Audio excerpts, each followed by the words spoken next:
Sa umpisa ng chapter ay susuntokin na ni Kuma si Saint Saturn at pinakita ang bigat ng suntok ni Kuma sa pamamagitan ng flashback ng mga kasalanang ginawa ni Saturn kay Kuma.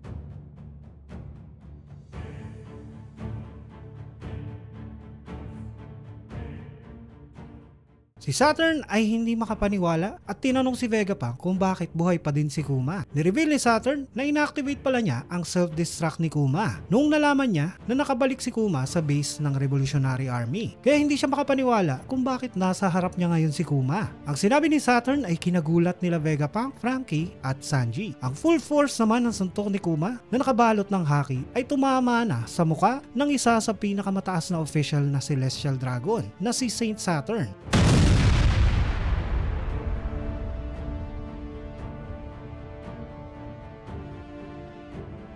Ang mga Marines na nasa malayo ay nakita ang impact ng atake ni Kuma. Habang ang mga Marines naman na malapit doon ay napasigaw at di makapaniwala na inatake ni Kuma ang isa sa 5 Elders na pinakamataas na Celestial Dragon sa mundo. Nagbadali ang mga Marines na tulungan si Saturn ng tatabunan ng mga nasirang building habang si Kuma naman ay lumuhod sa harap ni Bonnie. Si Sanji at Franky na nakakagalaw na ulit ay tumakbo papunta kay Bonnie habang si Vegapunk naman ay napatigil dahil hindi niya maintindihan ang nangyayari kay Kuma. Ayon kay Vegapunk ay hindi niya ininstall ang bomba na pinapalagay ni Saturn noon dahil alam ni Vegapunk na gagamitin ng 5 Elders sa masama ang bomba na yon. Kaya imbes na self-destruct ay ibang failsafe ang niligay ni Vegapunk kay Kuma. Na kapag inactivate to ni Saturn ay magsha-shutdown ang katawan ng robot na si Kuma. Kaya hindi makapaniwala si Vegapunk na nasa harapan niya ngayon si Kuma na dapat ay nag-shutdown na. Sabi ni Vegapunk kahit na nasa egghead din si Bonnie ay imposible pa rin para kay Kuma na mindless robot na dapat ay naka-shutdown na nakarating pa to sa egghead. Ayon kay Vegapunk ang pangyayaring ito ay hindi kayang maipaliwanag ng science. At dahil dito ay napaisip si Vegapunk na maaaring naging posible to para kay Kuma dahil sa bloodline niya na Buccaneer. Dahil sinasabi na ang Buccaneer ay merong special characteristics bukod pa sa malakas sa katawan nila. Dahil ang mga Buccaneers ay dating pero hindi pa ni-reveal ni Oda kung ano ang sasabihin ni Vegapunk. Dahil nag-cut na ang scene kay Kizaru. Sinabi ni Kizaru na matatapos na ang lahat habang si Sentomaru naman ay natuwa na nakita niya si Kuma. Ang mga Marines naman ay nangangamba dahil biglang nawala si Luffy sa paningin nila bago pa nila tumahuli. Si Bonnie naman sa kanyang normal age form na 12 years old ay nagpapasalamat sa kanyang tatay na si Kuma. Sinabi ni Bonnie na nakita niya ang memory ni Kuma. Nakita din ni Bonnie ang nanay niya na si Ginny sa memory na to. At nalaman din ni Bonnie ang lahat ng mga nilalaman ng sulat ni Kuma para sa kanya na hindi niya natanggap noon. Sinabi ni Bonnie na wala siyang pakialam kahit tawaging tyrant na maraming tao si Kuma. Dahil alam ni Bonnie na wala nang mas babait pa kaysa sa tatay niya na si Kuma. Pero sunod ay biglang nakabangon na si Saturn. Sinabi ni Saturn na naghihintay pa din siya ng paliwanag mula kay Vegapunk tungkol kay Kuma. Kaya sumagot si Vegapunk kay Saturn. Inamin ni Vegapunk na hindi niya talaga nilagyan ng bomba na pang self-destruct si Kuma. Sinabi ni Saturn na short-sighted talaga ang mga humans at na-outlive na ni Vegapunk ang usefulness niya habang nagre-regenerate ang braso ni Saturn. Pagkatapos ito ay biglang aatakihin na naman ni Saturn si Kuma at Bonnie. Pero nagalit si Sanji at sinabi na hindi niya napapayagan saktan ulit ni Saturn si Bonnie. Pagkatapos ito ay sinipa ni Sanji papalayo ang pinang-aatake ni Saturn na spider legs ito. Si Franky naman ay hinanda na ang kanyang atake na radical beam. Si Kizaru habang nanonood ay sinabi na malaki na ang naging improvement ng crew ng Straw Hat Pirates. Sunod ay tinamaan na si Saturn ng atake ni Franky na bumutas sa katawan nito. Si Kizaru naman ay natake si Franky na pinag-alala ni Sanji. Ang sugat na natamo ni Saturn mula kay Franky ay nag-regenerate at pinakita na walang damage na nagawa ito sa katawan niya. Hindi katulad ng atake ni Kuma. Sinabi ni Bonnie kay Vegapunk na hindi makagalaw ang tatay niya. Kaya sinabihan agad ni Vegapunk si Atlas na kunin si Kuma at dalhin to sa meeting point nila sa Labo Face. Si Kizaru ay pumunta sa harap ni Saturn at sinabi na ngayon na nandun na din si Kuma sa isla ay oras na para tapusin nila ang labanan sa Egghead. Tinanong ni Vegapunk si Kizaru kung wala ba tong puso. Si Kizaru naman ay sinabi na sana ay nagsuot siya ng mas darker na shades para mas natago niya pa ang mga mata niya. Sunod ay in-announce na na-authorize na ang Buster Call Protocol. Sa authority ng world government, ang Egghead Island ay dinideclare nila na threat sa buong mundo. Kaya wawasakin nila completely ang isla sa ngalan ng justice. Si Saturn naman ay sinabi na masyadong makasalanan ang isla na to dahil nandito ang Tridor na pinag-aralan ang pinagbabawal na sekreto ng mundo. Survivor ng bloodline na dapat ay na-extinct na at ang pirata na na-awaken